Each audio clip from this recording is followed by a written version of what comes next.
राजा के राज्य में सभी लोग एकादशी का व्रत रखते थे। प्रजा तथा नौकर चाकरों से लेकर पशुओं तक को एकादशी के दिन अन्न नहीं दिया जाता था। एक दिन किसी दूसरे राज्य का एक व्यक्ति राजा के पास आकर बोला, महाराज, कृपा करके मुझे नौकरी पर रख लीजिए, मुझे काम की आवश्यकता है।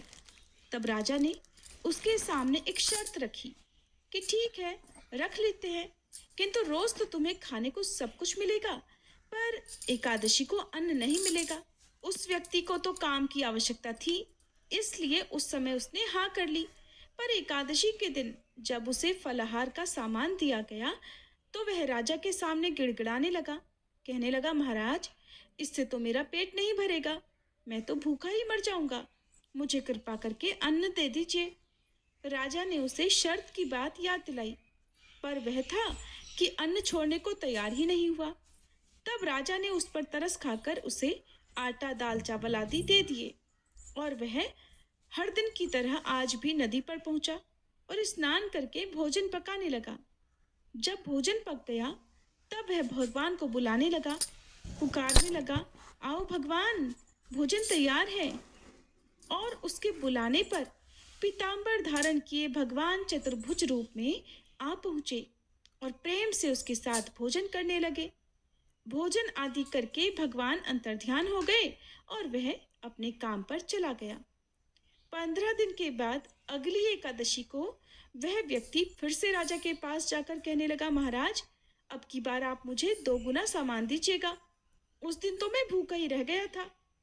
राजा ने कारण पूछा तो उसने बताया कि महाराज, हम अकेले नहीं खाते, हमारे साथ तो भगवान भी खाते हैं, इसलिए हम दोनों के लिए ये सामान पूरा नहीं होता। ये बात सुनकर राजा को बड़ा आश्चर्य हुआ। बोला, मैं नहीं मान सकता कि भगवान तुम्हारे साथ खाते हैं। अरे, मैं तो इतना व्रत रखता हूँ, पूजा पाठ करता हूँ, दान देता हूँ, पर भगवान ने तो मुझे कभी दर्शन नहीं दिए, फिर भला तुम्हें दर्शन कैसे हो सकते हैं। राजा की बात सुनकर वह व्यक्ति बोला, महाराज, यदि विश्वास न हो तो मेरे साथ चलकर आप खुद ही देख लो। अब राजा उस व्यक्ति के पीछे पीछे चलकर गया और एक पेड़ के पीछे छुपकर बैठ गया। उस व्यक्ति ने नदी किनारे जाकर पहले नदी में स्नान किया, फिर भोजन बनाया और भगवान को पुकारता रहा। पुकारते पुकारते सुबह से शाम हो गई, लेकिन भगवान नहीं आए। जब भगवान नहीं आए तो अंत में उस व्यक्ति ने थक हार कर कहा, हे भगवान, यदि आप नहीं आए तो मैं नदी में कूदकर अपने प्राण त्याग दूंगा। लेकिन भगवान तब भी नहीं आए और अब वह व्यक्ति जब अपने प्राण त्यागने के उद्देश्य से नदी की तरफ बढ़ा और प्राण त्यागने का उसका इरादा दृढ़ जानकर तब भगवान शीघ्र ही प्रकट हुए और हाथ पकड़कर उसे नदी में कूदने से रोक लिया और उसके साथ बैठकर बड़े प्रेम से उसका पकाया हुआ भोजन करने लगे। भोजन करने के बाद भगवान उसे अपने विमान में बिठाकर अपने धाम में ले गए। ये देखकर राजा, जो पेड़ के पीछे छिपा था और सारा दृश्य देख रहा था, सोचने लगा कि व्रत उपवास से तब तक कोई फायदा नहीं होता जब तक मन और भावनाएं शुद्ध न हो। इससे राजा को ज्ञान मिला और वह भी मन से व्रत उपवास करने लगा और अंत में वह भी भगवान विष्णु की कृपा से स्वर्ग लोक को प्राप्त हुआ। दूसरी कहानी के अनुसार एक बार एक राजा था। उसके राज्य में प्रजा बहुत सुखी थी। उसके राज्य में एक नियम था कि एकादशी के दिन कोई भी ना तो अन्न ग्रहण करता था, यहाँ तक कि एकादशी के दिन अन्न बेचने तक की मनाही थी। राज्य में सभी कोई फलाहार करते थे। एक बार भगवान ने राजा की परीक्षा लेनी चाहिए, तो भगवान ने एक सुंदरी का रूप धारण किया और एक सड़क के किनारे बैठ गए। तभी राजा उधर से निकला और सुंदरी को देखकर हैरान रह गया। उसने पूछा, हे सुंदरी, तुम कौन हो और इस तरह यहाँ क्यों बैठी हो। तब सुंदरी स्त्री बने भगवान बोले, मैं बेसहारा हूँ, इस नगर में मेरी जान पहचान का कोई नहीं है, मैं किसके पास जाऊं, किससे सहायता मांगूं। राजा उसके रूप पर मोहित हो गया और बोला, तुम मेरे साथ महल में चलकर मेरी रानी बनकर रहो। सुंदरी बोली, महाराज, मैं आपकी बात तो मानूंगी, पर आपको अपने राज्य का अधिकार मुझे सौंपना होगा। आपके राज्य पर पूरी तरह मेरा अधिकार होगा और मैं जो भी बनाऊंगी वही तुम्हें खाना होगा। राजा तो उसके रूप पर मोहित था ही, इसलिए उसने उसकी सारी शर्तें स्वीकार कर ली। अगले दिन एकादशी थी। रानी ने आदेश दिया कि बाजारों में अन्य दिनों की तरह अन्न बेचा जाए और उसने घर में मांस मछली आदि पकवान बनाए और परोसकर राजा से खाने के लिए कहा। ये देखकर राजा हैरान होकर बोला, रानी, आज तो एकादशी है, इन सब को तो वर्जित माना जाता है। यहाँ तक कि हमारे राज्य में तो अन्न तक नहीं बेचा जाता और मैं तो केवल फलाहार ही करूँगा। तब रानी ने शर्त की बात याद दिलाई और बोली, या तो खाना खाओ, नहीं तो मैं बड़े राजकुमार का सिर काट लूंगी। राजा ने अपनी यह दयनीय स्थिति अपनी बड़ी रानी से कही तो बड़ी रानी बोली, महाराज, धर्म मत छोड़िए, बड़े राजकुमार का सिर दे दीजिए। हमें पुत्र तो फिर से मिल जाएगा, पर अगर धर्म चला गया तो धर्म कभी दोबारा नहीं मिलेगा। इसी दौरान बड़ा राजकुमार खेल कर आ गया। माँ की आंखों में आंसू देखकर वह रोने का कारण पूछने लगा तो माँ ने उसे सारा हाल बता दिया। तब वह बोला, माँ, आप परेशान मत होइए, मैं अपना सिर कटाने के लिए तैयार हूँ। पिताजी के धर्म की रक्षा होगी और जरूर होगी। अब राजा बड़े दुखी मन से अपने इकलौते राजकुमार का सिर देने को तैयार हुआ। जैसे ही वह तलवार हाथ में लेकर काटने को चला, तभी रानी के रूप में भगवान विष्णु वहां प्रकट हुए और उसे दर्शन देकर कहने लगे, राजन, मैं तो तुम्हारी परीक्षा ले रहा था और तुम इस कठिन परीक्षा में पास हुए। भगवान ने प्रसन्न मन से राजा से वर मांगने को कहा। तब राजा बोला, हे प्रभु, आपका दिया हुआ सब कुछ हमारे पास है, आप बस हमारा उद्धार करें। और उसी समय वहां एक दिव्य विमान उतरा। राजा ने अपना राज्य पुत्र को सौंप दिया और विमान में बैठकर वह परम धाम को चला गया। देव उठान एकादशी की प्रमुख कथा के अनुसार एक बार शंखासुर नाम का एक राक्षस था। शंखासुर ने तीनों लोकों में बड़ा आतंक मचाया हुआ था। उसके अत्याचार से त्रस्त होकर सभी देवता भगवान विष्णु की शरण में गए और भगवान विष्णु ने तब उस राक्षस से युद्ध किया और यह युद्ध कई वर्षों तक चला।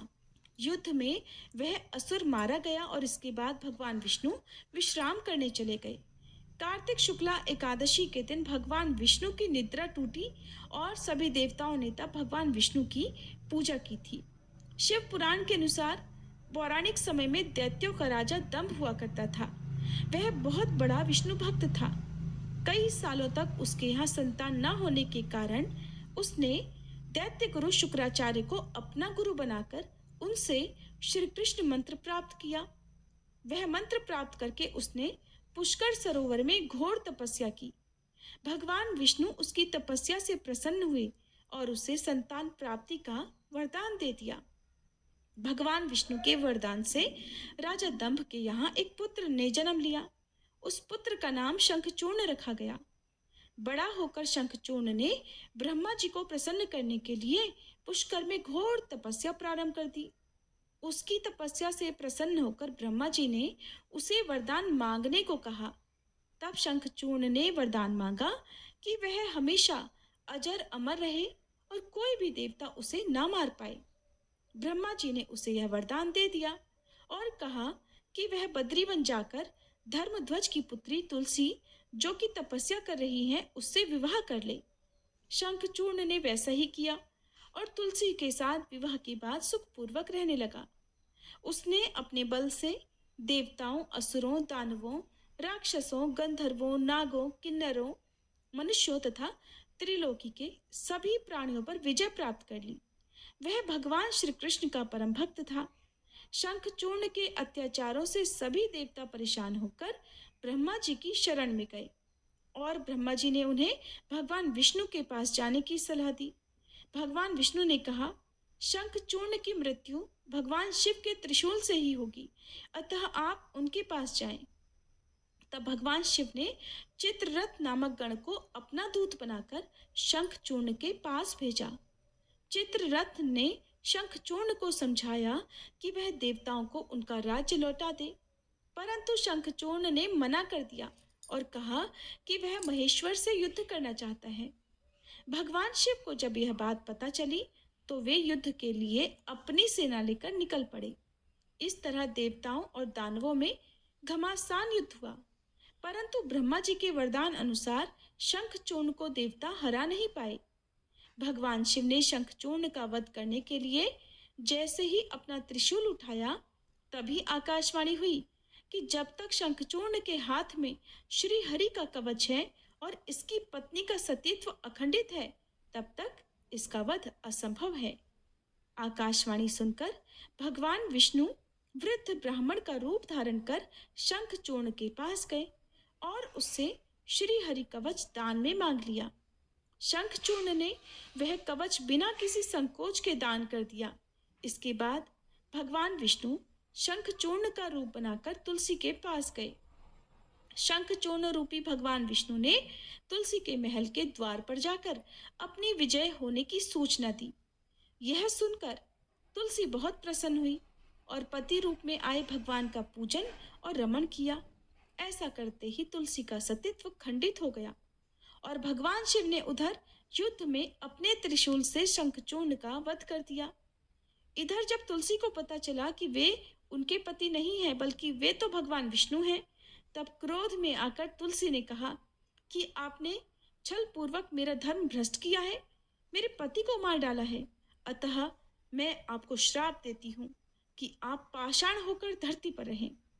तब भगवान विष्णु ने कहा, देवी, तुम मेरे लिए भारतवर्ष में रहकर बहुत दिनों तक तपस्या कर चुकी हो। तुम्हारा यह शरीर नदी रूप में बदलकर गंडकी नामक नदी के रूप में प्रसिद्ध होगा। तुम पुष्पों में श्रेष्ठ तुलसी का वृक्ष बन जाओगी और सदैव मेरे साथ रहोगी। तुम्हारे श्राप को सत्य करने के लिए मैं भी पाषाण अर्थात शालिग्राम बनकर रहूंगा। गंडकी नदी के तट पर मेरा वास होगा। देव प्रबोधिनी एकादशी के दिन भगवान शालिग्राम और तुलसी का विवाह संपन्न कर मांगलिक कार्यों का शुभारंभ इसीलिए किया जाता है और हिंदू धर्म की मान्यताओं के अनुसार इस दिन तुलसी शालिग्राम विवाह करने से अपार पुण्य प्राप्त होता है। ये थी देवउठान एकादशी के दिन सुनी जाने वाली प्रमुख कथाएं और इन कथाओं को सुनने का पुण्य कार्तिक मास में तभी पूरा मिलता है जब साथ में लपसी और तपसी की कहानी सुनी जाए, क्योंकि पूरे कार्तिक मास में हर कथा के अंत में लपसी और तपसी की कहानी अनिवार्य रूप से सुननी चाहिए। तो अब सुनिए लपसी और तपसी की कहानी। एक बार की बात है, एक लपसी था और एक तपसी था। तपसी तो भगवान की तपस्या करता था और लपसी सवा सेर की लापसी बनाकर उसका भोग लगाकर जीम लेता था। एक दिन वे दोनों आपस में झगड़ा करने लगे।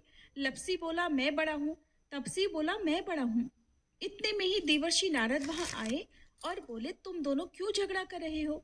लपसी ने बताया कि हे देवर्षि, मैं बड़ा हूँ, और तपसी ने कहा मैं बड़ा हूँ। तपसी बोला मैं सारा दिन भगवान की पूजा करता हूँ, इसलिए मैं बड़ा हुआ। यह सुनकर नारद जी ने कहा कि मैं तुम्हारा फैसला कल कर दूंगा। कार्तिक मास चल रहा था। दूसरे दिन लपसी और तपसी नहाकर आए तो नारद जी ने 1.25 करोड़ की अंगूठी उनके आगे फेंक दी। लपसी का ध्यान उस अंगूठी पर नहीं गया। तपसी तपस्या करने बैठा तो उसे जमीन पर पड़ी हुई अंगूठी दिखाई पड़ी और उसे उसने अपने घुटने के नीचे छुपा लिया और तपस्या करने लगा। उधर लपसी लापसी बनाकर उसका भोग भगवान को लगाकर जीमने बैठ गया। इतने में ही देवर्षि नारद वहां प्रकट हुए। उन्हें देखकर दोनों ने उन्हें प्रणाम किया और फिर दोनों ने एक साथ पूछा, बताइए देवर्षि, हम दोनों में से कौन बड़ा है।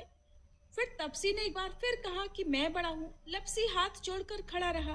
तब देवर्षि ने कहा कि मैं अभी इस बात का निर्णय किए देता हूँ।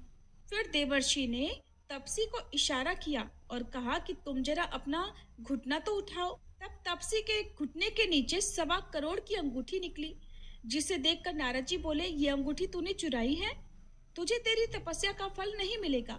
तब तपसी बोला, हे नारद जी, मेरी तपस्या का दोष कैसे दूर होगा। नारद जी ने कहा, रोटी बनाकर बाटियां नहीं बनाया तो फल तुझे मिलेगा, ब्राह्मण जिमाकर दक्षिणा नहीं दी तो फल तुझे मिलेगा, साड़ी देकर ब्लाउज नहीं दिया तो फल तुझे मिलेगा, और जो दिए से दिया जलाए उसका फल तुझे मिलेगा। सब व्रत त्योहारों की कहानी सुनने के बाद जो तेरी कहानी ना सुने उसका फल तुझे मिलेगा। तब से लपसी तपसी की कहानी सुनी और सुनाई जाती है। कहानी सुनने के बाद कहा जाता है, लपसी को फल लपसी न हो जियो, तपसी को फल तपसी न हो जियो, महा की कहानी कथा को फल महाने हो ज्यो। ये थी लपसी और तपसी की कहानी।